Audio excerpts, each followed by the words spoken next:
to the Paris Agreement. It is truly an honor and a pleasure to be here with you. I speak to you from the lands of the Lenape, in Lenape-Hawking, the ancestral and unceded lands of the Lenape. My name is Leonardo Figueroa Helland. Originally from Mesoamerica, I'm an arrivant in Lenape-Hawking, currently in so-called New Jersey, and it's truly an honor and a pleasure to be joined by this distinguished panel of speakers. Before we get started, I want to make sure that folks are aware that you have the option of accessing interpretation in Spanish. I will now switch to Spanish to explain that how to access that interpretation. Para activar interpretación simultánea al español, presione el botón con el globo que se llama interpretación en la parte de abajo de la pantalla y luego español. Desde un teléfono, presione el botón con los 3 puntos, seleccione la opción de interpretación y luego español. Muchas gracias a nuestra intérprete, Cassandra Smithies. Thanks to our interpreter, Cassandra Smithies. I will repeat this message once again before moving on to the panelists. Also, if you have any questions for the panelists, please post them in the chat, whether it's Zoom, YouTube, Facebook, or Twitch. We will address them at the end of discussions. We will select questions from those who have been submitted in written form. Of course, we will not be able to address all questions. We will make our best effort to prioritize those that are best related to the themes that are being addressed in our panel. Furthermore, this event is being recorded and broadcasted live on YouTube, Facebook, and Twitch. If you do not want to be recorded, you may turn off your video. I kindly ask you to please keep your voice muted throughout the event so as to avoid any interruptions to the interventions by our panelists and moderator. Si usted tiene preguntas para los panelistas, por favor escríbalas en el chat de Zoom, YouTube, Facebook o Twitch y las consideraremos en la sección final del evento. Este evento está siendo grabado y transmitido en vivo en YouTube, Facebook y Twitch. Si usted no quiere ser grabado, puede apagar su video de Zoom. Now I want to acknowledge the people of this land and the land that we stand on. Before we begin, I want to recognize that the New School, that is the co-host of this event, and the city of New York City in which it is located, is situated on the ancestral territory of the Lenni Lenape, the real people. This was and is Lenape-Hawking, the land of the Lenape, a reality that we must come to terms and we must acknowledge. Even as we gather virtually, we're gathered in relation to this place, New York City and the New School University, which stand on the stolen and unceded land of the Lenape people who have been dispossessed through settler colonialism and who struggle to this day in resistance for the rematriation of their ancestral lands. I ask you to join me in acknowledging the Lenape Nation, their elders, both past and present, as well as future generations, including the displaced Lenape diaspora, who, notwithstanding settler colonial dispossessions, continue to nurture their ancestral knowledges and identities upon which this land has been sustainably cared for thousands of years. As we stand on indigenous lands, we must honor, respect, and offer our care and gratitude to the land, water, air, and elements that continue to hold us together through these turbulent times. I also want to recognize the connected histories and realities of Black and Indigenous oppression and liberation struggles against genocide, colonialism, and trauma on this land. It is imperative to acknowledge that the settler colonial project, patriarchal, colonial, and racist, and its institutions were founded not just upon the displacement and erasure of indigenous peoples, but also upon the abduction of Black people from their ancestral lands for the purposes of using Black people's bodies for forced labor. Beyond verbal recognition, this acknowledgement calls upon us, including our institutions and organizations, to commit to dismantling the legacies of colonialism and settler colonialism, white supremacy, patriarchy, systemic racism, heteropatriarchy, and to proactively fulfill our responsibilities in materializing decolonization, land rematriation, justice, and reparations. I also invite you to post in the Zoom link the land on which currently hosts you. You can look up the land base of the ancestral peoples in native-land.canada. It's not an exhaustive map of indigenous land bases, but it does cover significant aspects of the world, including the whole of Turtle Island, Navigale. Please post in the Zoom chat or in other chats, where are you joining us from, and to whom do we owe our responsibility to? I would now like to shift the voice to Tom Goldtooth from the Indigenous Environmental Network, who will lead us in a spiritual grounding to open up this event. Yeah, thank you. Thank you. Well, thank you for the invitation, not only for myself, but for the other speakers on this panel. I was asked to do some grounding. I said I prefer not to say a prayer in my language, but to give some words to all the participants who are taking part in this panel, but also who are listening. Yat'eh is the greetings in my mom's Dene language, Yat'eh, greetings, and Haumitakia Pi on my Dakota side. And we always greet people in that way. We're told as far as when we come together as people, is that we come together as relations, as relatives. We are all part of the two-legged human people and part of the five-finger clan. Haumitakia Pi, once again, all my relations. Ampetu Kede, Chante Washte, Iyuha Nape Chiyuzapedo. From the goodness of my heart, I shake all of your hands. And in this presentation of talking about the false solutions of climate change, from our indigenous perspective in many of the spiritual leaders that I personally have worked with, and our staff, our members, all come from community. We are a grassroots indigenous environmental network, and woven into that network are families, are people who have strong convictions on our traditional beliefs, our original instructions.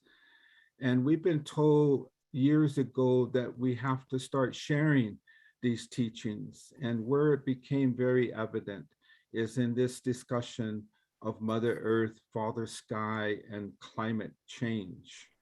So if people can just kind of think about these words of the question of how do you walk on that sacredness of the female creative principle of Mother Earth? How do you walk on Mother Earth?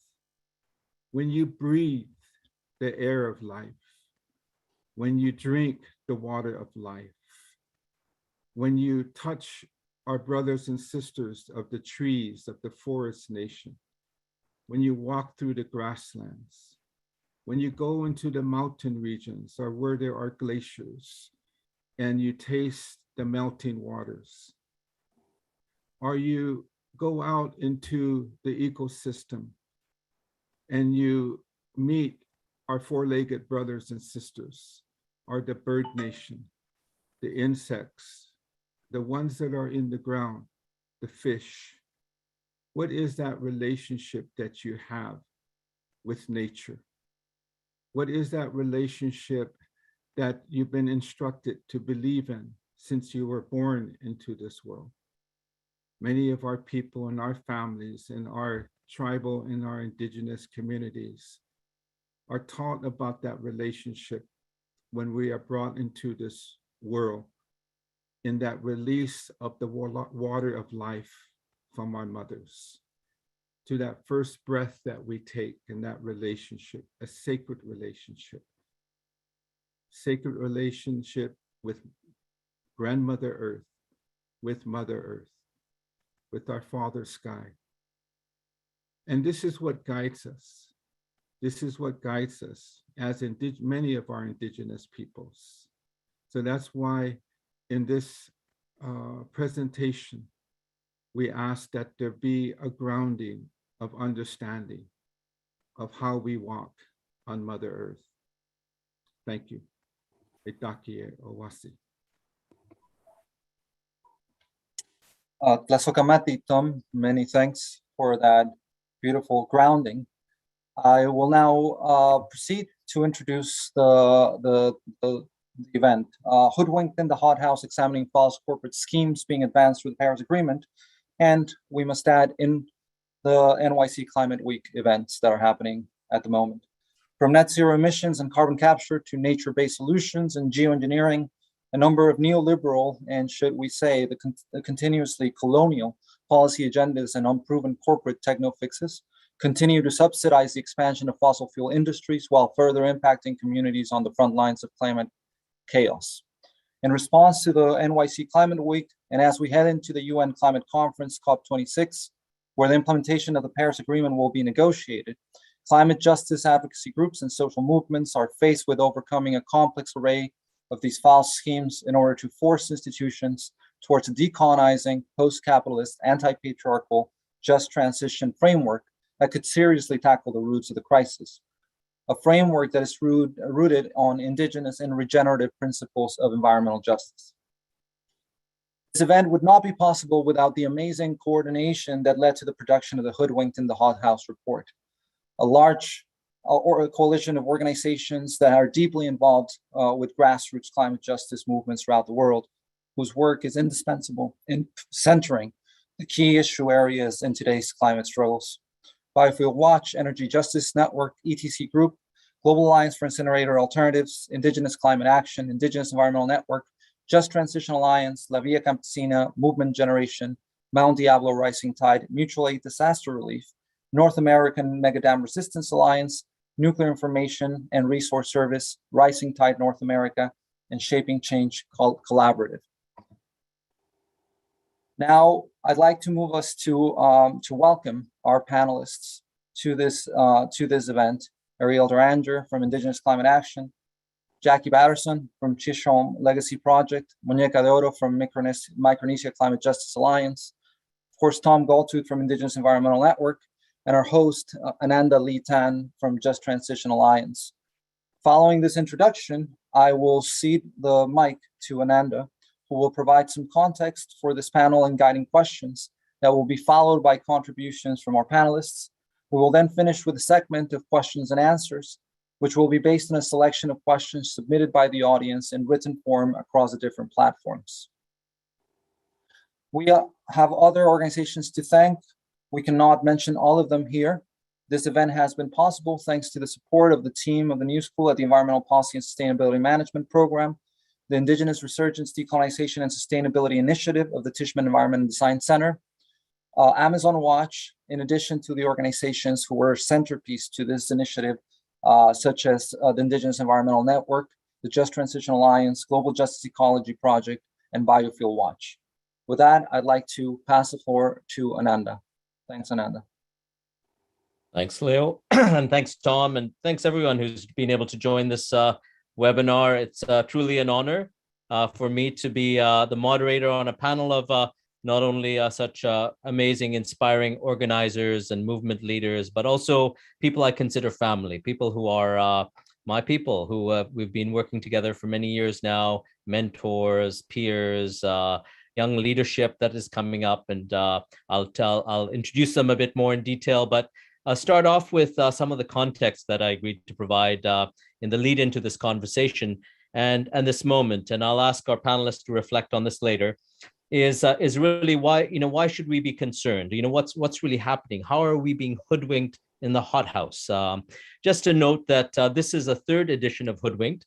It was a collaboration for the first two editions. The last edition that I know at least Tom and I worked on, possibly a number of you worked on, and many others on this call, was produced in the lead up to the Copenhagen Climate Conference in 2009. And at that time, it was very important because in many countries, starting with the US, the UN's Kyoto Protocol had started driving domestic legislation towards carbon market mechanisms. The idea that we could, through pricing pollution and creating opportunities for the world's largest polluters to then come up with ways in which to reduce greenhouse gas emissions through market-based mechanisms and technology investments that we could address the climate crises, that we started to really actively coordinate and a response, a popular education response to really inquiring why these technocratic neoliberal policy options were really problematic. And it has a longer history that I'll ask our brother Tom to reflect on later, but it really goes back to the inception of the UN Framework Convention on Climate Change in the first place, of how such a assembly, the League of Nations, for many of us in this day and age are starting to recognize that it remains an incomplete assembly because it actually does not include the oldest living nations, of this earth, all the indigenous communities that live around the earth and that can really provide us guidance in this moment of ecological crises are not at the table as full participants. How can the League of Nations or the UN itself take on the responsibility to provide this global strategy? It needs to be called into question. But underneath that, what has been advanced, starting with the Kyoto Protocol, which was really the world's first carbon market mechanism. And if for some of you veterans, you may remember that Al Gore the US delegation only agreed to signing Kyoto Protocol after it centered a carbon market mechanism, the Clean Development Mechanism, which then for many years afterwards served to subsidize massive problematic polluting industries in frontline communities around the world, with landfill gas and incinerator projects in places like India and Brazil, to landfill, displacement of workers, to the displacement of indigenous peoples from their lands, to forced carbon offsets regimes, to a whole host of other frontline community impacts. This clean development mechanism really set us up to actually move in the wrong direction. It ended up being probably the world's largest, what we call these days, perverse subsidies, policy subsidies for those destroying the earth. In that context, and since then, there's been a whole host of other institutions in the US, namely the California Global Warming Solutions Act, which produced the California Carbon Trading Mechanism, and various other voluntary trading mechanisms, the Regional Greenhouse Gas Initiative on the East Coast of the United States, and a whole host of other carbon market mechanisms around the world that really, in many of our views, subsidize the polluters to actually add more burden on primarily frontline communities, primarily indigenous, Black, brown, migrant, and poor communities who are already suffering the worst impacts of climate change, those on the front lines of the fires, the droughts, the storms, the floods, but also on the front lines of the toxic pollution burdens, of the police and prison industrial complex violence that maintain the hegemony of these corporate polluters, and a whole other series of systemic systems of violence that have oppressed primarily indigenous and people of color and poor communities around the world. So in that context, it's more germane than ever that we continue fighting this agenda, this corporate agenda, to hijack harm, to opportunistically try to profiteer off the suffering of millions around the world, and further entrench the systemic racism, the systemic patriarchy, the systemic violence that's levied at the communities that we organize in.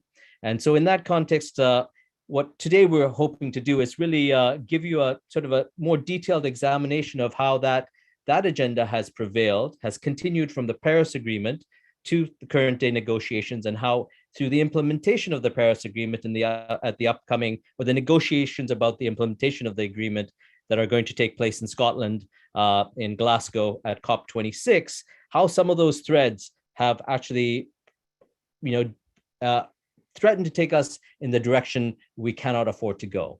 In this time of Anthropocene, in this time of recognizing humanity has created the largest ecological crises, the sixth great extinction, some are calling it, that there are some, amongst us who actually shoulder the major burden of responsibility for driving this crisis. Those that are making billions of dollars at the expense of others, as we've seen through this pandemic, but also those who have still continue to have the most influence in government, those who are driving the Biden administration to now look at options like carbon capture and sequestration and further entrench nuclear power and waste at the cost of people's lives. Those institutions are now at the table. And in this moment, where in the lead up to the Glasgow Climate Conference, where there's a real serious concern about the equity and even participation of our comrades from the global south who do not have access to vaccination programs because of the inequity of the pharmaceutical complexes, have not, and patenting and all kinds of other restrictions, have not had access to immunization programs that would allow their social movements, their delegates, the people that should be attending, the people who are also on the front lines of this crisis, have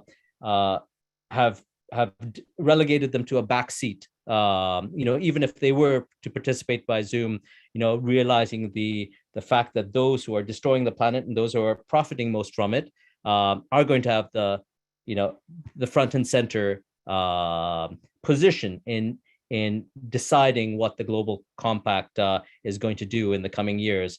This is something that we requires not only a deep systemic challenge or a challenge of the deep systemic inequities, but really a clear understanding across our movements, across all the environmental groups that are advocating and organizing for climate change, that are trying to find new streams of funding and trying to create philanthropic support for these movements, of folks who are working on policy, folks who are fighting climate change and building the resilience of their communities on the ground. It requires a coordinated effort and a shared understanding of how we navigate this problem, how we tear these policy tables away from some of these neoliberal policy pathways and agendas and actually move towards the solutions we need. And we'll hopefully close this conversation pointing in some of those directions. But without further ado, I'll actually introduce my colleagues, and whom it's a pleasure to have Jackie, Ariel, Monieka, and Tom here. I'll start with Tom because in my culture, acknowledging our elders and those who have provided us mentorship is key. And Tom is someone I've had. There's very few people I kind of openly call a mentor, but Tom is someone I've learned from over the years, over the decades. His wisdom, his foresight, but also his persistence at principled practice. Tom is someone who's always reminded me that we need to be inclusive of everyone, especially those voices who are not represented. And as a veteran environmental justice organizer, pointed us to those principles of really centering the voices of those first and most impacted, and next ensuring that nobody is excluded. In early days of forming the Climate Justice Alliance or at other environmental justice initiatives, Tom has always raised the fact that we shouldn't forget our poor white brothers and sisters in Appalachia, or those working class communities. Just because they're white communities, we should make sure to an extra effort to sometimes include them when we have our EJ gatherings, or making sure that we have balance, that community, not just the NGOs with privilege, but also those without paid staff are included. This is something that for me has provided really important guidance. So Tom, thank you for joining us. And I wondered if you would share some opening reflections on the relevance of Hoodwinked and this examination of corporate false solutions today. Sure, thank you, Ananda. You did a really good introduction on Hoodwinked. And as you were talking, I was thinking about the 26 years that have gone by since the United Nations Earth Summit back in 1992, that it adopted the UN Framework Convention on Climate Change as a process for the world governments to come together to address climate change. And so here we are, a number of us are making plans on the road to Glasgow, Scotland, for the 26th Conference of the Parties, meaning the nation states, the governments who are party to this UN Framework Convention on Climate Change. It's been a long road.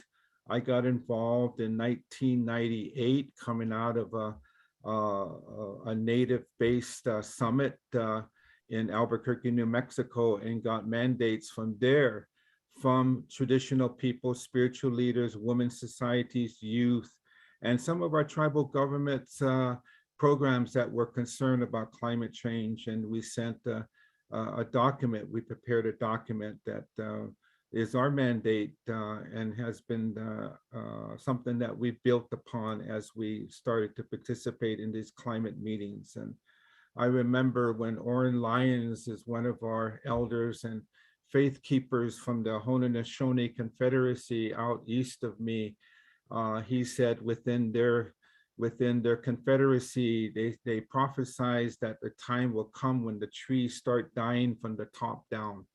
And so they translated that into the change in climate and said that we need to get involved as Indigenous peoples. So, you know, since that time, I like to report that there's been a lot of successes, and there have been some of that. But you know, as far as industrialized countries of the North who have played a lot of power politics in the negotiations, you know, the amount of emission reductions, just, it has not ever been met. The Kyoto Protocol you mentioned that was signed in 1997, that was very moderate. It was in a way, once I got familiar with the greenhouse effect and that, it wasn't even near to where we needed to get. But during the 26 years going to the COP, emissions from fossil fuels, from the burning of fossil fuels and the mining, the extraction of fossil fuels, it continues to rise, especially in the industrialized countries that share the main responsibility for the increase in atmospheric emissions. And that's why, you know, for us in our movement as Indigenous peoples, we started to come together with the Global South and the Black and people of color and poor communities in this country, but also in the Global South, around looking at the issues around who is responsible for addressing this issue, who has contributed the most and created this climate debt, you could say, ecosystems debt. Also looking at economic justice and economic debt that is very critical. So since then, we all have said, I think it's not new to the listening audience, that when we say that the UN meeting has been taken over by the corporations, we realize that it's been more about negotiations of business more than regulation. So there's a lot of popularity. I'm not going to go in depth with that breakdown of the road to the 2015 Paris Agreement as part of the UN climate meetings. But I need to say, from our Indigenous Environmental Network and standing with the analysis of our brothers and sisters from the South, we say that the result of this UN Paris Agreement is that it's a trade agreement. It's nothing more. It's not a climate agreement, it's a trade agreement. It promises to privatize, to commodify, and to sell forested lands as carbon offsets, proving a financial laundering mechanism for rich developed countries and the corporations, the polluting corporations of the North, to launder their carbon pollution on the backs of the Global South, and in the North on the backs of our Indigenous, Black, and people of color and low-income communities. We know this, but it's surprising that a lot of the general society, the public in the North, Canada, United States, and civil society throughout the world haven't put that together. That's why it was very important for us to come together and to produce the third version of this Hoodwinked in the Hot House publication with the goal to demystify carbon markets, carbon pricing, geoengineering technologies, and extreme energy developments, such as mega hydro dams, for an example, nuclear energy, and there's a lot of other forms of energy that's being proposed that is not clean, it's not, and it's destructive. So we've seen a dangerous slide since our participation, since I've been going into the hallways of these UN climate meetings. It's a slide towards a lawless capitalism. I like to say it isn't, but it's where this free market ideology, neoliberalism, is privatizing every aspect of our lives, and virtually there's no public oversight to this, no accountability of their profiteering. That's how serious this issue is, and why we found as Indigenous peoples that we need to wake up the world. Somehow the world has lost that relationship to the sacredness of Mother Earth and Father Sky, and that we feel that Mother Earth is not for sale. The sky is not for sale. So part of the politics around climate change that we're seeing here domestically in the United States, including our sisters to have to deal with the same politics in Canada and throughout the world, is a politics of desperation. We see that not only within the environmental and climate movements, the non-governmental organizations, but also politicians and the foundations and funders. And it's just that in a lot of this work, you know, we have used the word disaster capitalism, tied with the short-sightedness of carbon and techno-fundamentalism that's driving this corporate false promises. And I wanted to just share a couple of these thoughts with you to start out this discussion. And even the flooding of big money from philanthro-capitalists such as Bill Gates, Jeff Bezos, and Elon Musk, who are pushing false solutions, especially within geoengineering technologies such as carbon capture and storage and solar radiation management. So how do we convey this to our young people, to society, so that they can become aware of what's really happening when we talk about climate policy and how to mitigate and adapt to a changing climate? Our concern, for an example, with these funders, they sourced up to a tune of $100 million, some of the major NGOs that are fighting us when we speak the truth on how these false solutions do not cut admissions at the source that we need. So we ask you to download, to get a copy of Hoodwinked, and you'll see a whole package of exposures of this climate investment schemes. And it is, like Ananda said, it's designed to reward the profiteers, who are the very folks that are causing the problem and the pollution. And I want to say, you know, with the related to our traditional knowledge, is that at least those people that have guided me says, when I explain this whole process of the carbon offsets, for an example, carbon markets, cap and trade, carbon tax, I explained it and break it down to a lot of spiritual leaderships, not only in the North, but in the South. And they say, it's not right. How can we put a price to the air? How can we include the air like carbon and methane and greenhouse gases into a modern market system and treat it as a commodity? Before you trade air, for an example, you got to determine whose property right it is. So it's a legal system of privatization. And for any of our folks that want to participate in these systems, I asked the question, how do you reconcile participation in these false solutions that commodify and privatizes Mother Earth and nature? We've started to work on one area way back in the early 2000s on reducing emissions from deforestation and degradation.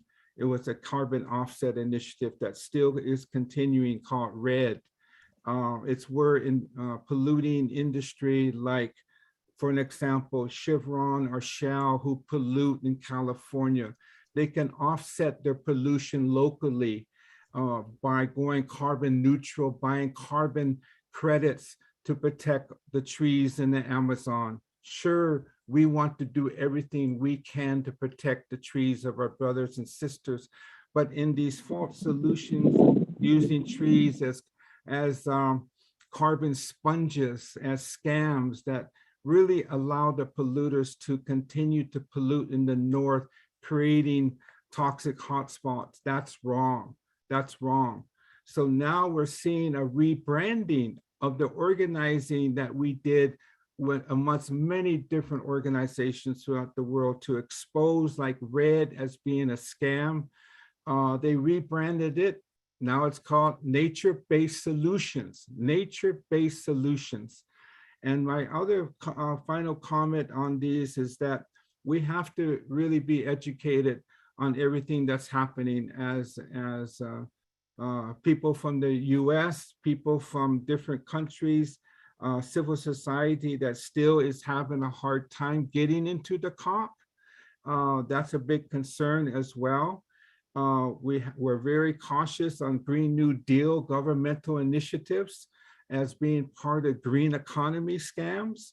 So these are where we have to be alert. We got to have the capacity to really look through these smoke screens and speak out, such again as nature-based solutions or natural climate solutions, and using terms such as regenerative agriculture. Check these out, where they're using soil now, the carbon in the soil, but whose money is that? That money comes from the polluters again, as an offset for their pollution. So this is where we want to share this information with you. The Hoodwinked booklet is very, very helpful towards that. And, you know, and this whole process that's taken place and this worldview, how the world uses machines to make meaning of life, where Mother Earth is objectified like the objectification of women and treated like a machine made of parts that can be replaced, redesigned, or engineered. That's where we're at. That's really where we're at in this world, where DNA is coded to be edited and deleted. At what point? At the whims of the corporations, where our bodies and engines and food is fuel, where the world is not seen as the complex, interdependent, beautiful, and sacred relations. That's why within our culture, we say, Mitakie Owase, we are all related. And that's what I wanted to share with you. Hope this is helpful. The publication is very timely. The world is being promised that these false solutions addressing climate change will eradicate poverty and world hunger, empower our women, address environmental justice issues, and provide funding for just transition, and help Indigenous peoples obtain land rights and guarantee our right to free, prior, informed consent. This is not happening. This is a lie. It's a collection of conflicts, contradictions, and lies. Mother Earth is the source of life, which needs to be protected, not a resource to be exploited and commodified as natural capital. We only have one Mother Earth. Let's protect her. Thank you very much. Thank you, Tom. Much appreciate that. And we'll come back on some of those thoughts, some of those windows you opened up into using terms like philanthrocapitalists and some of the new rebranding, and I'd like to go deeper in that. But next, I'd like to invite our other panelists, and starting with Jackie. Jackie Patterson of the Chisholm Legacy Project. Many of you know her formerly as the director of the NAACP's Environmental and Climate Justice Program. I've known Jackie over the years. I've known Jackie. I must say, Jackie embodies environmental justice principles in ways that I see in very few people. My deepest admiration for the way she has diligently supported some of the poorest, most impacted communities around the US, quietly doing her work, supporting them, people wouldn't believe the insane hours this woman keeps in driving from community to community, lifting up people's voices, supporting them in their voices in places of importance at policy tables and other tables, and really providing this constant loop, which is our environmental justice commitment. Just to note that this is the 30th anniversary of the I might have mentioned it before, I'm forgetting these days, of the the first People of Color Environmental Leadership Summit from 1991. And in these years, I just watching Jackie work has been an inspiration for me. She's also lifted up how there's these huge disparities between who's actually getting the money and where the funding needs to go. So, I mean, Jackie, you recently wrote some of your reflections to President Biden on this, but can you share your reflections on this moment and why we need to really be wary of these false solutions and even tackle them? Yeah, thank you. Appreciate it. So, of course, it's just an honor to share the panel with old and new friends, and deeply so much respect for you all. So thank you for that. And as you were saying in the beginning, Ananda, it is good to be home with people who share a similar analysis, a similar view, speak a similar language on these matters. And speaking of kind of language and framing and analysis, one thing I've really appreciated about the Hoodwinked and the Hot House book is the way it uncovers how people are using language in ways to shroud what the actual goal is. And as you say, working with frontline communities, it's been a constant battle to keep in front of and help to dismantle the false narratives that are being put across with these false solutions. I mean, things like nature-based solutions. Who doesn't want nature-based solutions, And so it sounds so awesome, it sounds like you're talking about biomimicry. It sounds like you're talking about leaning into the natural systems of our ecosystem. And then as Tom said, you look under the hood and you see what's actually being done there. And so especially with a number of the communities with whom I'm working who are new to the climate space. And so they feel like they're excited because they're doing work on climate or environmental justice or in a different way.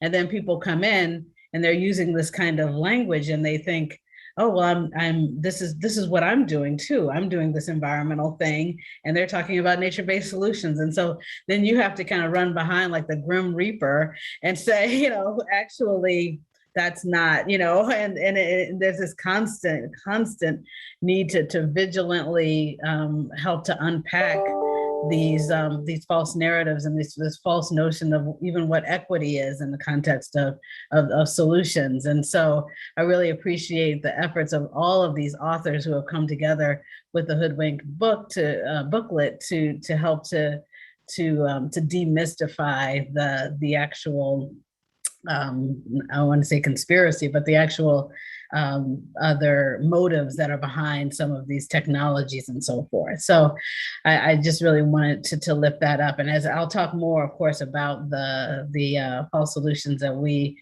were talking about in the memo to the Biden administration, but in kind of opening, I just wanted to kind of pay homage to this volume and what it's done for helping to provide the tools that we need to help to educate and to reverse miseducation that's being advanced by people who are peddling these false solutions. So thank you. Back to you, Nanda.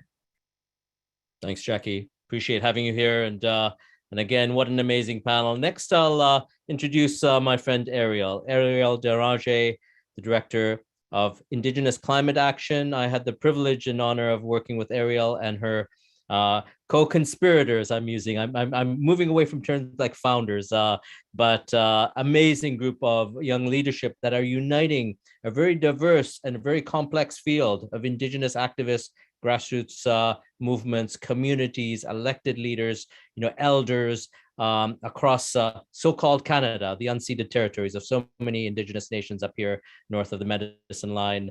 And as a sister alliance to Indigenous Environmental Network, it was quite a lift. And it was amazing, just the blood, sweat, and tears that Ariel and others have put into the foundation of this incredible new platform that's lifting up young leadership. It's one of the most dynamic groups that I'm witnessing grow. And so much gratitude. And I can't say enough about, the amazing creative work that they're doing, both on the front lines of supporting direct action, where the pipelines are being built, at the legislatures where people are passing false solution policies, but also in organizing, educating, creating tools. So Ariel, please join us. I know you've had a lot of time to engage on a lot of these false solution tables and are witnessing a lot happening across the big landscape. What are your thoughts, opening thoughts? Merci Cho, thank you. Se glanete denesot planeta Ariel Ekwe Hushe, Duranje Betsiani Hasli.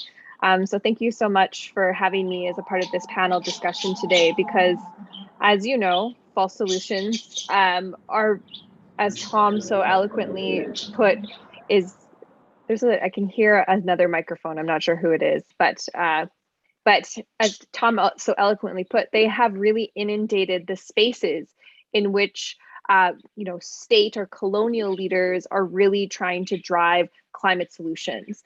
And so I'm really glad that this conversation is finally coming to a forefront that is actually has like momentum built around it, that we're now seeing this really broad sector of intersectional movements from, women's groups to Black liberation groups to the Via Campesinas to the Pacific Islanders, to all of the different struggles that have been rooted in justice for our people. And justice comes in so many different forms, whether it's like land justice for reparations, whether it's land justice for our communities, for getting our land back in North America or Turtle Island, whether it's the movements of fighting against the deeply, deeply entrenched racial discrimination and racism and white supremacy that exists throughout the Americas. We are at this forefront where the climate justice has intersected with everything. And when we talk about justice, we really need to look at what a climate justice framework is. So we were asked, and it kind of didn't happen, but I'm going to read the paragraph because I think this is an important context. So this is in the introduction to Hoodwinked in the Hothouse. A climate justice framework does not reduce the climate crisis to a puzzle simply focused on counting carbon. Grassroots, community-led movements around the world look across the economy at the exploitation of land, labor, and living systems, at the erosion of seed, soil, story, and spirit, and seek to lift up real solutions around us every day, from indigenous traditional knowledge, food sovereignty, decommodification of land, healthcare and housing, to abolishing the military-industrial complex seeking to extract the last dredge of fossil fuel from Mother Earth. From just transition and energy democracy, where democratized, decentralized, detoxified, and decarbonized energy powers our lives, to transformative justice, where we respond to the violence and trauma with compassion and healing, not policing, punishment, and prisons. I think that when we talk about that and you read that definition of what a climate justice framework looks like, and again, this is in the introduction to the Hoodwinked in the Hothouse report, you start to understand that the solutions that are being put forward by colonial governments, whether in the US or so-called Canada, or in any of the colonial countries, which is basically all of them at this point, let's be real, that these systems are not holding those at the values. We heard on the historical context that when we talked about, early agreements for addressing the climate crisis in the Kyoto Accord, for example, it reframed. We talked about all of this stuff at the Rio Summit in 1992 about the fact that we need to be talking about seeds and soil and people and humanity and, coming back into relationship with each other and with the land. And that was distorted and skewed into having a conversation that relegated the climate crisis to an economic discussion. And what we're seeing now being driven across the Americas and across the world are false solutions that uphold and support an economy and a system that does little to actually reduce the emissions while safeguarding economic systems, including big corporations and big governments that are in bed with these corporations to continue to railroad communities, marginalized folks, Indigenous peoples, Black communities, and all of the other folks that have been, disempowered and disenfranchised from these systems from the very beginning. So far, there's a lot of these conversations, and as Tom said, we're seeing this repackaging. We're seeing this appropriation, really, of Indigenous ideologies that we have been fighting for and advocating for within these structures to push back against these economic structures, to say that we need to be listening to nature. We've talked about natural law. We've talked about our relationships with Mother Earth. And those have been, once again, appropriated, repackaged, and recommodified as nature-based solutions, carbon offsets, blue carbon, all of these different structures that do nothing but continue to commodify the natural world and allow big polluters to keep polluting and allow those that are in power to stay in power and do very little to address the justice frameworks that I just spoke about at the beginning. We need to be looking at ways to recenter ourselves, our relationships, and separate ourselves from this economic structure and remove it out of the conversation. If we are going to address the climate crisis, we cannot do it from an economic perspective. And one of the things that Indigenous Climate Action has been doing over the last couple of years is we've really been looking at how we can begin to unpack what decolonizing climate policy can look like. And so we recently released a report that looked at Canadian climate policy, and it's called Decolonizing Climate Policy in Canada. And it investigated the shortcomings and problems associated with Canadian climate policy, while at the same time supporting and developing Indigenous-led climate policy. Climate policies by and for Indigenous people that will raise up and empower Indigenous-led solutions. And this is so important because we have to be looking at deconstructing and the undoing of current systems to create space for our own independent processes and plans that are built around this holistic, interconnected, balanced approach that's based on relationship, reciprocity, and respect for each other and the natural world. And so within that context, like within Canada, we're often looked at as this sort of nice country by a lot of folks, but the reality is these same solutions that are being driven forward that we hear about by the big ugly country, the USA, we're doing the same thing here in Canada, except we package it really, really nicely. With Indigenous peoples and the Indigenous peoples within Canada, the government is parading things around like Indigenous protected and conservation areas as a way to broach both truth and reconciliation by allowing Indigenous peoples to have the ability to manage conservation zones. But those conservation zones are being underwritten by big corporations, Shell, Exxon, Suncor, Syncor. Some of the biggest operators in the tar sands are underwriting these conservation offset programs that they're then going to be using once we have developed a mitigation strategy that they're hoping for that can be utilized not just within Canada as a way to offset their emissions, but within the international systems that are being negotiated at the UN level.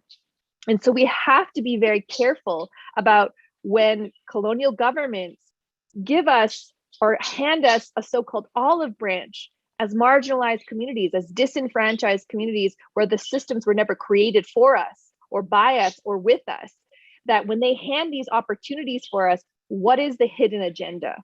We have to constantly be thinking about what is the hidden agenda behind government suddenly just very like, oh, We want you to manage your lands and territories because it benefits them and it creates the optics that they're doing something.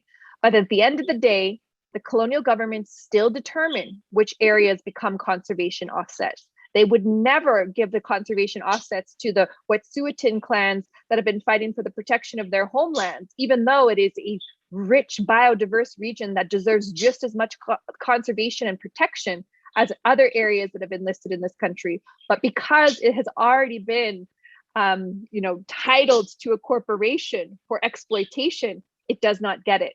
So they're only giving what they feel is going to benefit them, the corporations, and the entire system of false solutions to be pushed forward that continues to railroad and marginalize our communities. So we have to move forward and support each other. We have to support each other in this movement for liberation from false solutions and liberation from capitalism, liberation from white supremacy. Thank you, Ariel. Yes. Finally, last but not least, I'd love to introduce our sister and comrade, Monyeka de Oro of the Micronesia Climate Change Alliance. I've come to know Monyeka recently in collaboration through the Climate Justice Alliance, where we are on a couple of policy working groups together. I've really been impressed by her clear voice, and it reminds me of how our movements really truly need to be intergenerational, so that we can carry on passing on the work we've done, but also that we could think of our strategies in a continuum. Because when I hear clear, crisp, unwavering voices like Monyeka's in our movement, it reminds me that there's much hope in the work we pass on, and the new leadership that's stepping into these roles and challenging and contesting these spaces in ways that make our movements real. And Monyeka could share a lot about what's happening, especially in her home communities and the Micronesia and the Pacific Islands. But without much more, Monyeka, over to you. Your reflections on this moment. Hafide, Guahusi Manyaka Diro, Gininian Tului Pacificui, Islas Marianas, Magosut at Gaigiham, Gaigizut and Hamzu. Hi, everybody. I'm so honored to be here. As Ananda said, I come from Micronesia, and I'm not sure, I wanted to share some images for people to know how magical of a homeland and home seas I have. It's about 2 million square miles of homelands and seas for under 1 million people. So it's not really well known.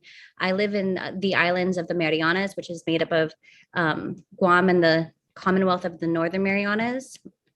And also in Micronesia, there's Palau, there's Republic of the Marshall Islands and the Federated States of Micronesia, and as well as Kiribati and Nauru. But most of the islands are affiliated through compact agreements with the United States, or in my case of the islands of the Marianas, as territories or modern day colonies. And I really wanted to bring the experiences of the people in the Pacific on the opposite end of the world, where most of you are, to this conversation. And because our experiences with climate change are so dire, and here's just another map of how of the regional context compared to Asia and where the US is. It also has some dates of how long we've been affiliated with and colonized by the US, including the Hawaiian Islands and some of the Samoan Islands. So people from the Pacific are on the front lines of climate change. We are at risk of experiencing more storms, and the intensity of the storms have been increasingly hard. I'm on the island of Saipan right now, and in just a few years ago, they were hit by the biggest storm in over 100 years called Super Typhoon Yutu. I'm in quarantine right now, so there's an announcement. I apologize for that. But we also have a whole loss of homelands as a threat to our islands. There are places in atolls in the Marshalls and the Federated States of Micronesia that are lower than 3 meters high. And within 100 years, there's the absolute threat that these lands may be gone forever. And of course, the ocean is so important. It's the source of life for us in the Pacific. All water is a source of life. And the threats to the ocean and the health of the ocean are dire if if warming increases, especially to coral reef systems, and then of course all of the fish life that rely on coral reefs. So those are some images of just in the last few years of what we're experiencing out here in the Pacific because of the climate crisis. And of course, the people in the Pacific contribute very little to this crisis. We don't emit very much carbons. We don't use very much. And it's really unfortunate that our voices aren't very much listened to or heard at these international talks. And especially my people, because we're territories of the United States, we aren't invited to even regional talks in the Pacific about our mitigation plans or adaptation plans to climate change, and definitely not in any sort of way that would bring justice to my communities. Just wanted to bring in, I didn't know much. I'm still learning and being grounded in what these false solutions are. I'm so grateful for the Hoodwinked resource and how beautifully it was written out and how plainly explains how these terms like nature-based solutions are being co-opted and made to be something that makes us feel good, like we're going in the right direction. And I was just in a Pacific Climate Justice Summit a month ago, and there was panels specifically speaking about the benefits of nature-based solutions. And I'm not too sure about the framework of what happens out here in the Pacific and if there's a disconnect between communities based on language barriers and just distance, but nature-based solutions are very much being touted as climate solutions in the Pacific. And when I asked the panelists what are their thoughts and feelings around the funding mechanisms of these programs, they didn't have any even real knowledge that these are offset programs. They thought that it was their local governments and community-based funding that was funding a lot of mangrove restorations and forestation programs in their islands.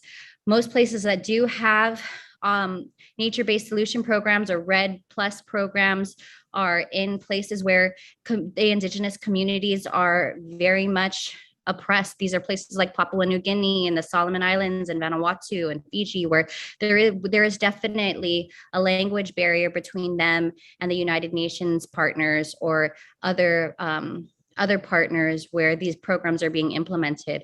So there's definitely a need in the Pacific to connect to more people like the Indigenous Environmental Network or Indigenous Climate Action, or those others who have had longer experiencing in untangling and understanding and giving analysis to what these big programs need and mean and how they've harmed other communities, because that's not being presented in the Pacific, and it's definitely worth more investigation. And here's just from that panel, the plenary panel presentation from that Pacific Climate Justice Summit on some of the case studies of nature-based solutions that they're saying are really valuable and really making headway as far as a solution.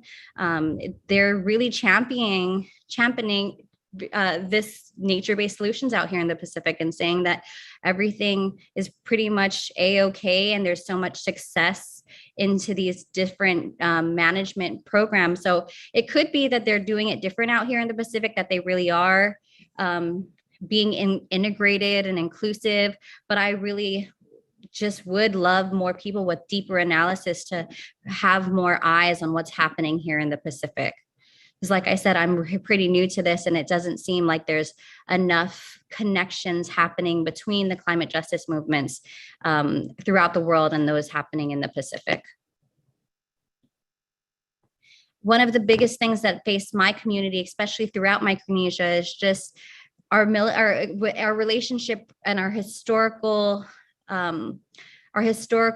issues regarding colonization and militarization of our lands. Because we are between Asia and between the US, we are often used as pawns between the world superpowers. And here you see some photos of nuclear bomb testings in the Marshall Islands. And then of course, World War II ravaged and completely damaged most of our homelands throughout the islands. And war is still being heavily pushed as economic solutions in our communities. I come from Guam, and a third of our island is used for military use. And right now, the U.S. is creating firing ranges over our single sole source of drinking water. And these firing ranges will undoubtedly lead to lead contamination of this water. And these are over sacred sites. They're demolishing ancestral sites that were used for thousands of years by my ancestors without any free, informed, and prior consent, because we are a U.S. territory, and there's not being much done by the UN or by others to really put pressure on the United States to support the decolonization efforts of the Chamorro people on Guam. And this military encroachment and expansion is happening here in the Marianas, in the Northern Marianas, where they want to expand bases in the islands of Tinian and Pagan. And of course, the Pacific means peace, and war has been waged throughout our islands, and also our islands have been used for war, and our bodies have been used for war, because enlistment rates throughout Micronesia are so high, and even in the state of Hawaii, and also places like Okinawa. And for the United Nations to not recognize the emissions of the military entities across the world is a great travesty to this climate justice movement. War is really fueling the warming of our world. It's really important to hold these entities accountable. The US military is the single largest consumer of fossil fuels. All the fossil fuels that are being pushed through the pipelines that are being resisted throughout Turtle Island are coming to my islands so that they could be fueling jet fuels and bombing pristine islands just north of here, in Fernando Mendoneza here. All of these things are interconnected, and it's really important that we do what we can to bring peace to our communities, real peace and real genuine security through doing the things of principled practice, through realizing the just transition, and through being and uplifting the indigenous people around the world, and not seeing that by the government, not seeing that at the United Nations Conference of Parties is really disheartening to me as a young organizer. But I really find a lot of hope in these sorts of conversations and these on the ground grassroots movements. And I really hope that more can be done for us to push this political power to really decolonize, decarbonize, and demilitarize our planet, because those are real climate solutions that can be brought forth through just transitions and other principled practices. Thank you. Thanks, Monieka. I really appreciate it. And on that note, and that reminder that in this Hoodwinked, we have stated how in order to successfully decarbonize our economy, we need to simultaneously think about how we detoxify, decolonize, demilitarize our economy. And Ariel quoted that section of Hoodwinked. I want to actually pivot us to actually looking a bit deeper at that. And because I think we've been following some of the questions people have put in the chat, and really looking at both the intersectionality of these problems, but also looking at some of the players. People have put up here, how do we deal with the philanthrocapitalists or the big greens who are advancing such reductionist problematic solutions and strategies? And before I'll actually again organize the order of speakers, I want to actually start off with Jackie, because Jackie, you had recently written a memo to Biden about how we need real climate solutions, really need to look at the syndemic nature of the climate crisis, how pollution, pandemic, police violence, all these different things intersect, and how we unpack these issues. But we're talking about an administration that has had been a mixed blessing, I guess, in recent times, you could say, and currently is facing within the next couple of weeks putting a stamp of approval through Congress on potentially billions of dollars of subsidies to some of these solutions. So Jackie, how do we and again, to the decolonization fact, in the belly of the beast, how are we going to fight some of these policy pathways? Yeah, thank you. I think definitely continuing to consistently point out that through these kind of surface solutions, we're going to continue to have the same problems because we're not getting to the root causes, which we know are kind of these systems of exploitation, domination, extraction, and so forth. And so one is pointing that out, but two is actually demonstrating the changes that we need to see in the world and really uplifting that these are the solutions. So starting to not waiting for policies, pushing for the policies, but at the same time actually beginning to implement the changes we need to see in the world. We're already seeing, local food movements. We're already seeing people starting to treasure the land, and having a new relationship with the earth and the earth systems, and really recognizing that in how we interact with the earth and how we interact with each other, that the laws of the rules of the land, like the rules of our ecosystem, not just the rules, but the practices and principles of our natural ecosystems are really modeling for us how we need to be. So if we start to do that and start to advance this narrative around biomimicry and so forth, then we start to really model the change that we need to see in the world. And so as we see folks who are growing their own food, folks who are generating their own energy, folks who are living in deep relationship with the land, and as we lift up those narratives and show that this is the sustainable, this is the true solutions to not only the climate crisis, but to the other crises as we talk about with the syndemic, that as we think about our economy and having a living economy where all are valued, then we start to see the types of true systems change that we need. So first is pointing out the error of their ways, pointing out the true path, but then again, that whole kind of adage of show, don't tell. So so I'll just pause there. Thanks, Jackie. So back to this question that was asked in the chat, how do we navigate the complexity? We know that as Tom mentioned, Bezos, all these philanthropicapitalists are now dumping billions of dollars into pathways that are going to undermine all the efforts at the community level, all the local, deep systemic change solutions that people are cultivating on the front lines are basically going to be clearly undermined, if governments keep pouring billions of dollars into waste incinerators, carbon capture and storage projects, nuclear power plants, mega hydro projects importing, energy from afar off of displaced people's lands. Tom, I know that you've had a history of leading this charge and sometimes challenging our big green partners. Like there's some folks we obviously need to call out, like the Nature Conservancy, Conservation International, some of the sponsors of New York Climate Week, in fact.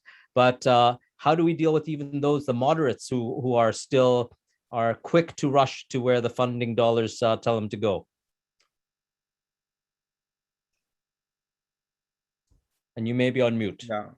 Yeah. Like Jackie said, a lot of our strategy as we bring our delegations to these UN meetings, and our delegation comes from not only the North, but the Global South as well.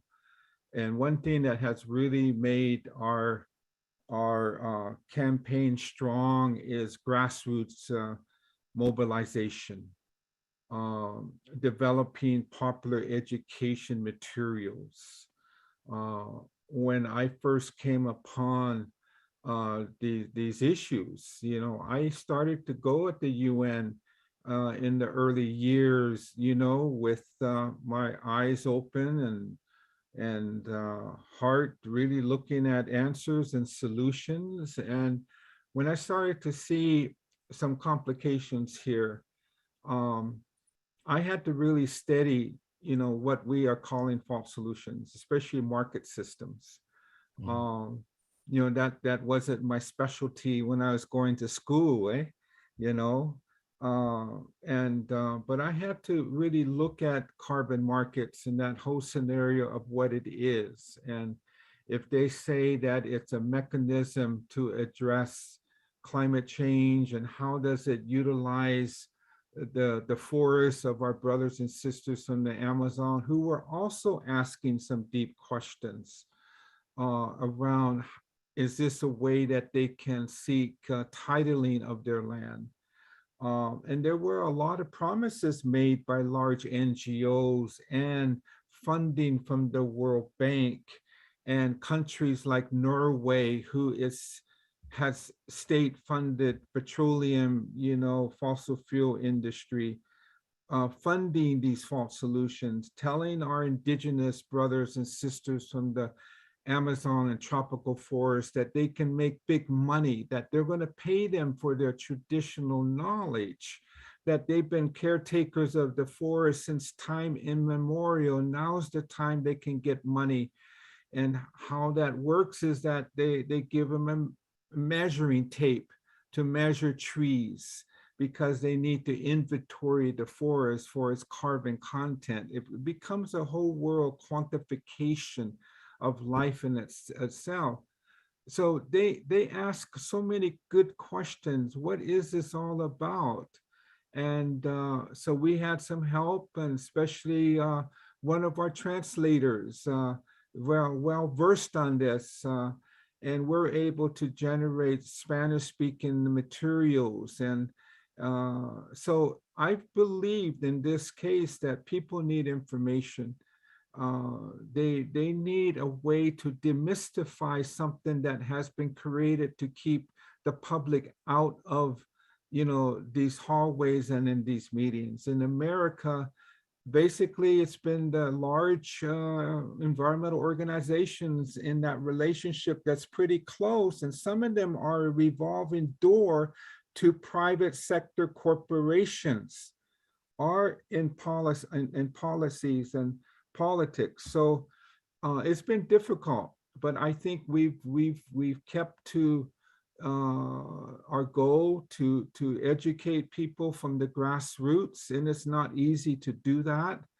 And we made so much progress that we actually created a little image of REDD. I mentioned REDD, and that's a whole nother discussion.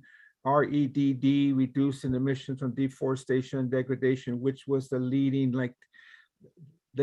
entity of this carbon markets, carbon sink scenario.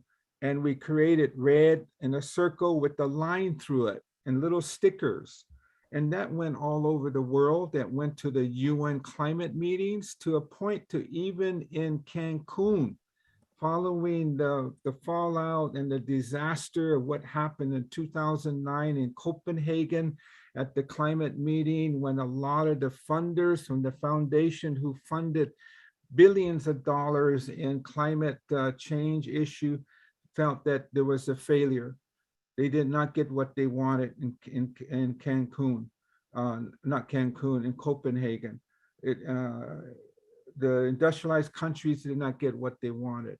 But the only language that came out of 2009 was some language on REDD. It was interesting, okay?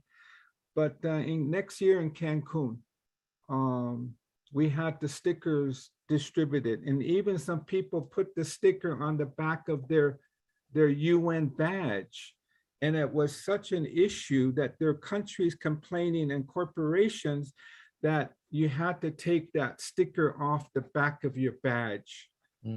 And so there's a lot of PR damage on the negativity around the brand they were using around REDD. Now there's REDD Monitor. If people want to get more information, go Google search REDD Monitor, and a friend of ours puts that together to further expose this situation, and actually has good, some really good highlights every week. So grassroots mobilization has really worked for us, and translation is very important. But also, as everyone knows on the panel, there's such, you're swimming upstream with this. The status quo coming from the large NGOs and corporations, the politics, they will try to, they marginalize us. They say, well, let's be practical, you're not gonna really stop this, and let's develop safeguards, You know, we hear you that it can cause land grabs and things like that. So let's make it work. We call them the fixer-uppers, because at the end of the day, there's no guarantee in any country that there's not going to be human rights violations. And what are we going to do when there's human rights violations? I'm concerned about Biden's 30 times 30. Everyone's like accepting it when it's a red flag to us because of our experience in this work. Where is the money for the 30 by 30? 30% set aside for conservation, inland, freshwater, oceans, coastal areas, 30 by 30.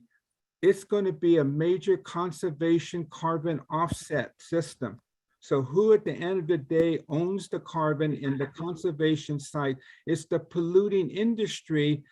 They're going to be throwing down money to set this land in as offsets while they continue to pollute. It's insane. Thanks, Tom. And over to the rest of you, Ariel, Jackie, Monique. I know each of you have had extensive dealings with some of our big green. Sometimes they're allies, and it's complex. It's even using the term like big green as a monolith isn't really do it justice, because there's complexity, especially now with diversity, equity, and inclusion programs. Many of these big greens hiring people of color, and sometimes even posing as environmental justice groups, I say, because by putting these people of color at the front. These are complexities, and I know some of our participants in this webinar have been asking these questions. How have you all handled or tackled these nuanced positions? Because we need to shift these minds. I totally agree with Brother Tom about sometimes memes helping raise the question or challenging certain assumptions, but what are some of the other tactics and strategies you all feel we need to deploy? And feel free to jump in and name people unabashedly. Oh, I'll go since no one else is jumping the gun. I think that the reality is that I've heard over and over and over again from a lot of the sort of traditional environmental movement folks and organizations and movements that getting something is better than getting nothing, as a justification for their moving and backing and supporting false solutions or solutions that further undermine or subjugate, marginalize, disempower people of color. And I think that it's easy for them to justify that because they come from a very privileged place. They come from a place where their organizations are founded on ideologies of white environmentalism, that the environment is something to be protected for the elite. Like the environmental movement really sort of stems from the national parks paradigm, the protecting nature for the enjoyment of the elite. And so when we talk about the climate crisis, I really feel like a lot of these old ENGOs, like old school white ENGOs, come from that very centered point that the climate needs to be saved for the elite, that it is a place for those that are contributing to society under a colonial white supremacist framework are the society that the world is being saved for. So of course it's easy to justify the continuation of extractivism in indigenous communities, of the exploitation of labor, of the continuation of status quo within a predatory capitalist society that we live in. And so some of the tactics and strategies is not just focusing on interrupting the colonial state. Like we have to also interrupt people that have been our allies, because in many cases in the past decade, our allies have utilized our stories through tokenistic and appropriating processes that have done little to actually build up our communities, to build a movement of people of color. Rather, they're utilizing our stories to help justify their power as the people that are making the decisions. And I've seen this very well, where a lot of well-intentioned, I don't want to say these people are malicious in their intent, well-intentioned white NGOs are sucking up a lot of the airspace in these places, and they have positioned themselves over the years as the experts, that their modalities and methodologies for collecting data, my birds are very excited about this conversation, are the way to move forward. And that we have to accept that that's what's going to move forward.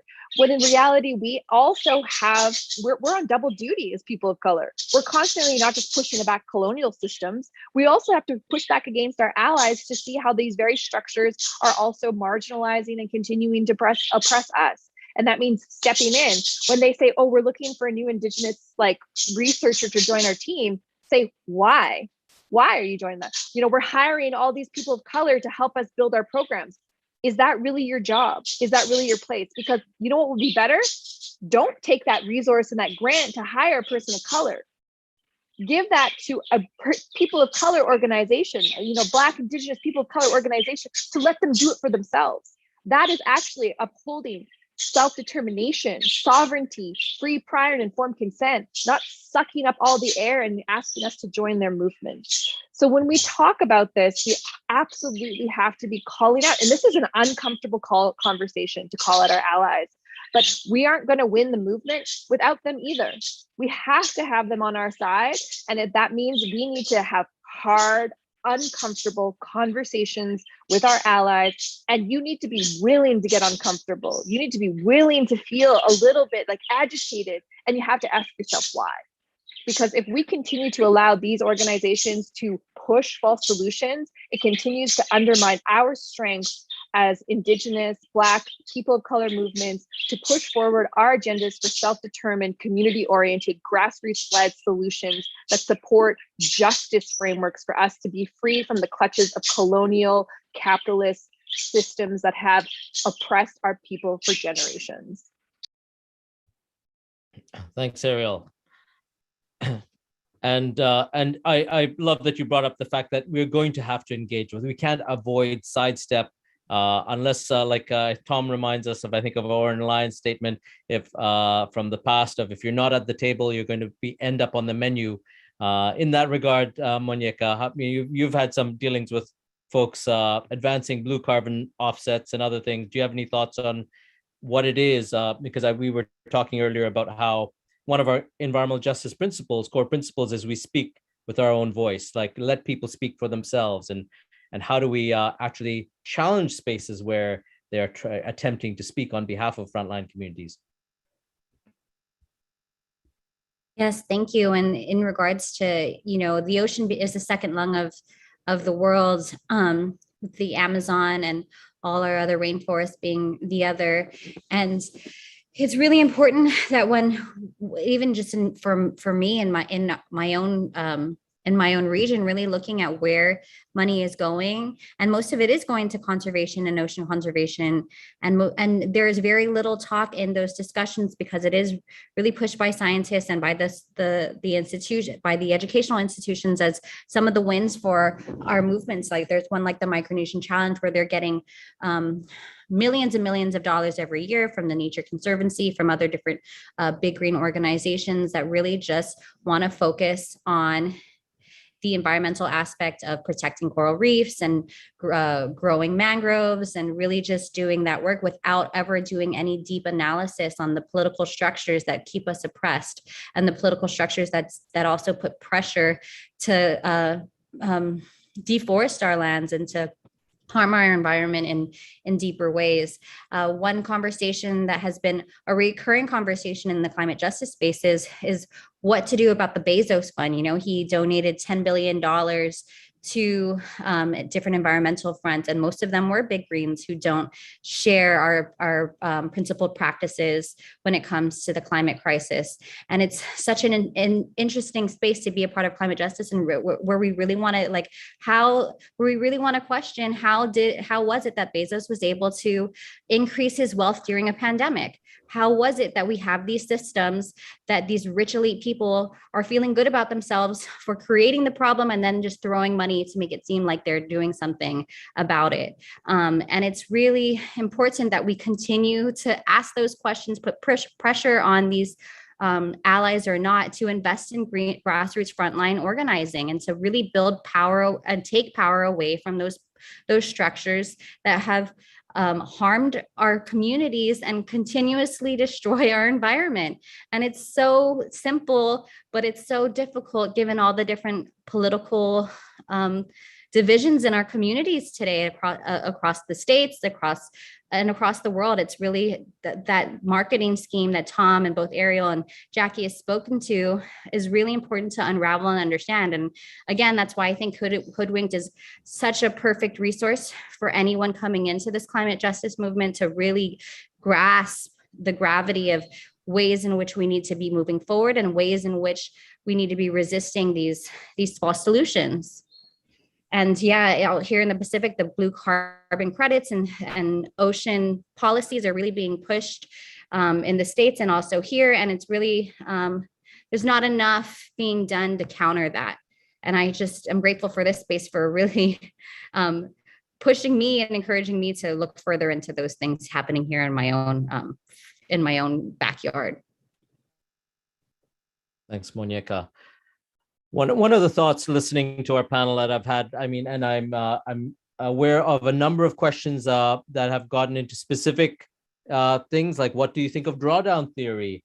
Or what do you think of some of the other initiatives that are taking place? I'd say one of the thoughts that listening to our panelists that comes to the forefront is even some of the best formulated strategies that try to be holistic, when they lack the participation, the democratic participation, the vision and leadership of frontline communities, they lack, a really clear guidance on how to avoid all the pitfalls of, market-based mechanisms, neoliberal policies.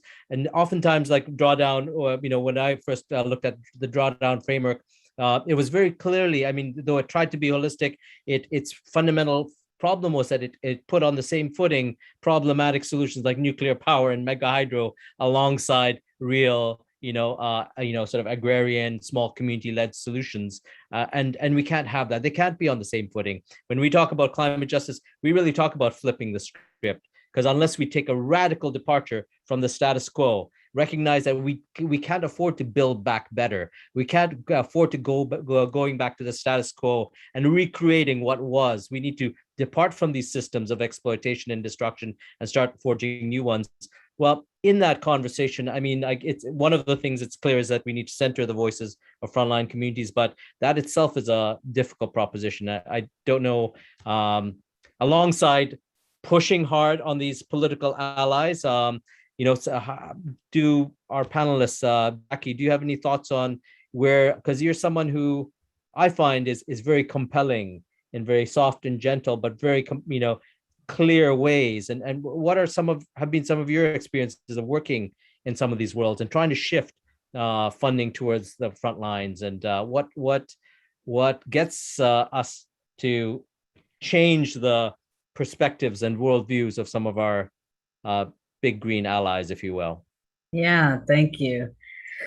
Yeah, I mean, yeah. One thing that's important, I was actually going to answer in that other conversation about when we're within the big greens, we find organizations or individuals within big green organizations trying to push for change, and how people have kind of short-lived tenure as they try to do that. And when I put together this article back in 2017 called "Diversity is Not Enough, and Done Alone It Can Be Counterproductive." And one of the things that we talk about is a need to make sure that we're able to caucus within, like, and so that's one of the things that I'm trying to make sure that we can push for with these organizations when they start to feel threatened, when BIPOC folks start coming together, frontline folks start coming together, and they subtly try to push back against that, is making sure that we push forward on that and make sure that happens, because we not only build power together, but we also support each other against that kind of chafing of constantly being chafed against the system that doesn't share a similar analysis and view. So that's one thing. Two is when I've been talking to some of these folks often, it's really kind of getting people to be clear on on outcomes and strategy.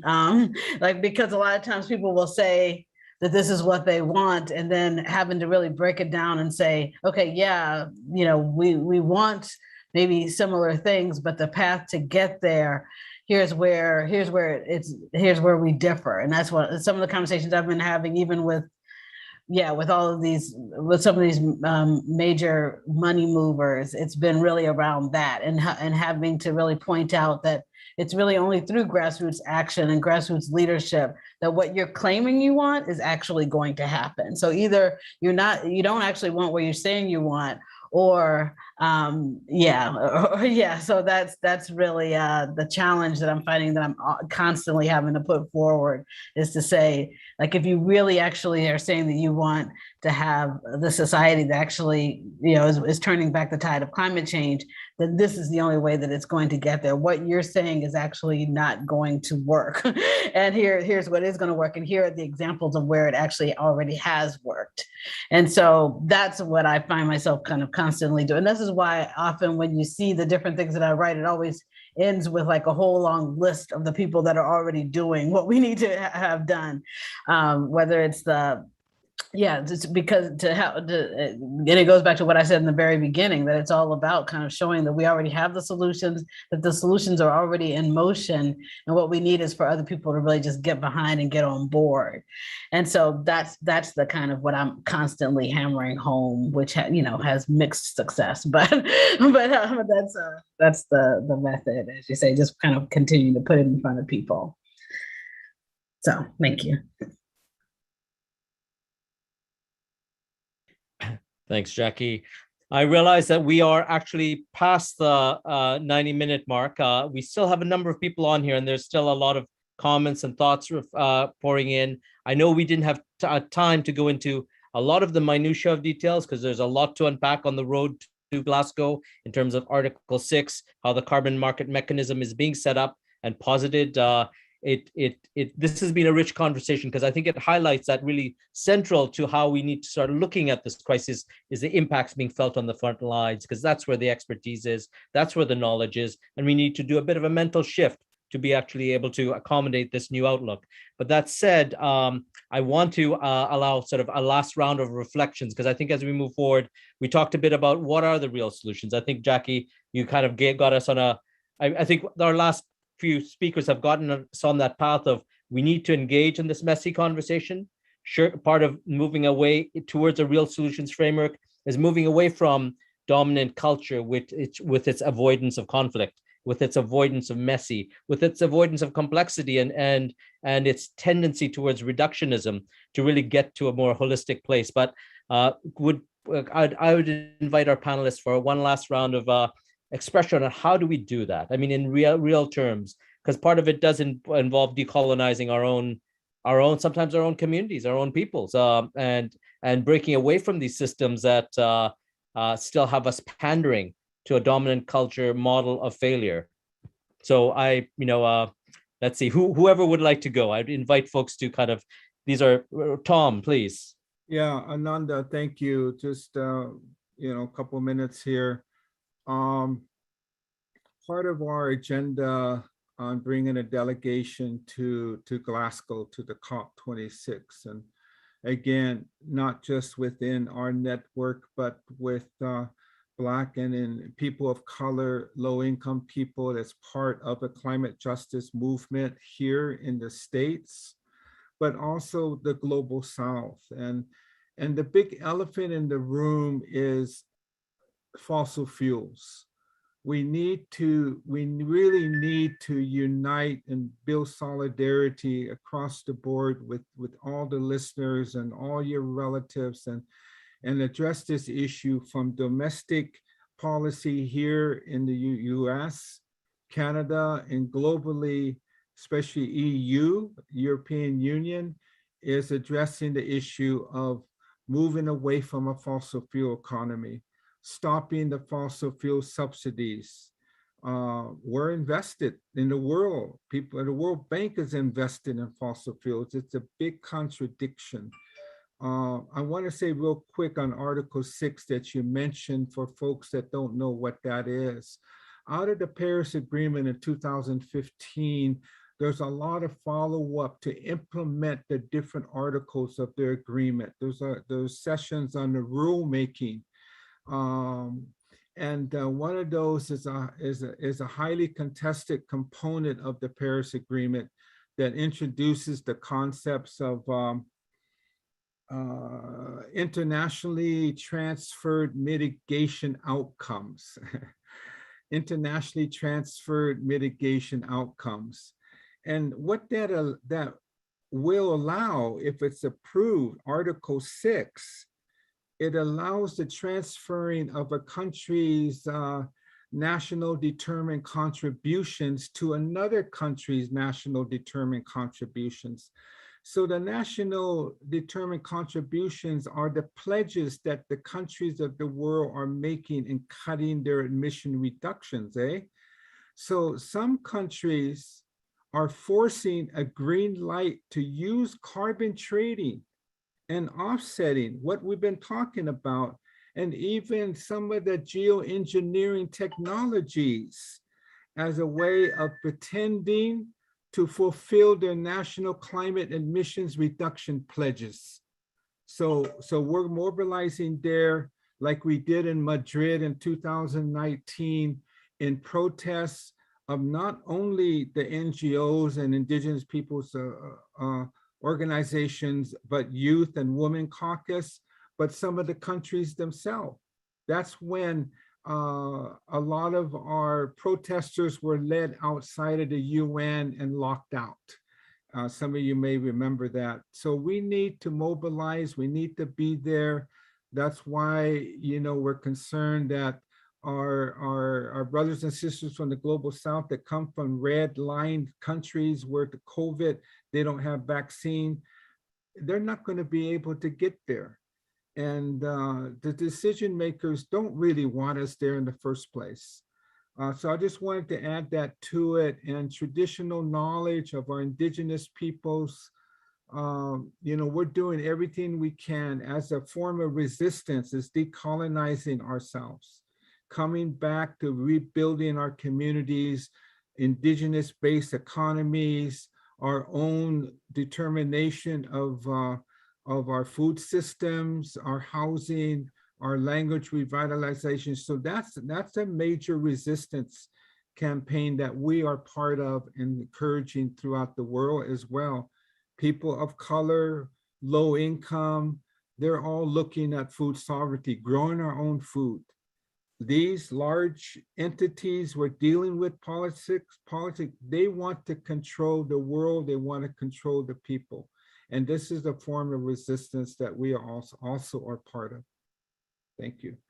Thanks, Tom. Monica, do you have any closing thoughts, reflections? Yeah, I definitely do want to, again, call and uplift the struggles of my people to demilitarize and decolonize. I'm part of the Chamorro Nation out here in the Marianas, and we have been U.S. territory since 1898 and post-World War II, even more so. And I think really just driving home that piece that we really need to, leading up to COP, we really do need to ensure that internationally we hold military institutions to the protocols, and that we should stop exempting the military, especially the U.S. military, who's the largest consumer of fossil fuels, single largest producer of pollutants on the planet, as well as the protector of the fossil fuel industry, and just drive that fact home. And also just wanted, it's a full moon, it's a full moon now. And I think it's also really important for everyone to reattune themselves back out to nature, to really take time and space to take care of themselves. It's a really distressing time in our world today, and any moments that you can find to be mindful, to be present, and to be conscious of our interconnectedness is also a big part of how we need to be showing up in this climate movement, and how we need to be accountable to our own personal health, because really this movement is so demanding of us, mind, body, spirit, and it's so important that we do the work that we need to do to take care of ourselves and our communities, and be holistic in our approach of self-care and our approach of really trying to build new systems and a new way of being. Thanks, Monyeka. Jackie, would you like to share some closing reflections? Sure, thank you. Yes, after Monyeka's beautiful sharing, this is going to seem hyper tactical, but in the U.S., I feel like we need to get money out of politics. The undue influence of the fossil fuel industry and these other industries is just, egregiously damaging here, and we really need all movements to get behind getting money out of politics if we really want to have forward motion from a legislative standpoint. So thank you. Thanks, Jackie. I'm gonna echo Jackie on that. It's not even just out of politics. We need to get all of our public dollars, all of our personal dollars out of the fossil fuel industry. There is a growing divestment movement, and we need that divestment movement also to be challenged, to have it being community led. Because if we talk divestment, what is reinvestment? And if our community's initiatives and solutions are not valued or held up at an equal platform and in an equal position, then we're going to see reinvestments being led by the same corporations that have led the tragedy of the climate crisis that we're in. We'll just see Exxon building massive solar farms. And so we have to talk about divestment of oil and gas out of our politics, divestment out of our dollars into the bank systems, into insurance, into our pension funds, divestment across the board. But that divestment needs to be led by community. And so bottom line, we need to be talking about decolonizing structures. We need to be building up our communities, building our power back in our communities to be seen, to be validated by ourselves. We don't need white validation. We need validation by ourselves, because years of colonization has made it so hard that when we see the validation from our own communities, we don't always hear it. But we need to empower our communities that we say, I see you, you are powerful, you are beautiful, you have the solutions right there. And then when we empower our communities, when we talk about divestment and reinvestment, all those beautiful solutions, and I've seen it in the chat, Black women are already building solutions, femmes are building solutions, Indigenous people are building solutions. Like, these solutions are everywhere. It's about valuing them, holding them up, deeply investing in them, and changing the narrative away from this economic-based structure of addressing the climate crisis.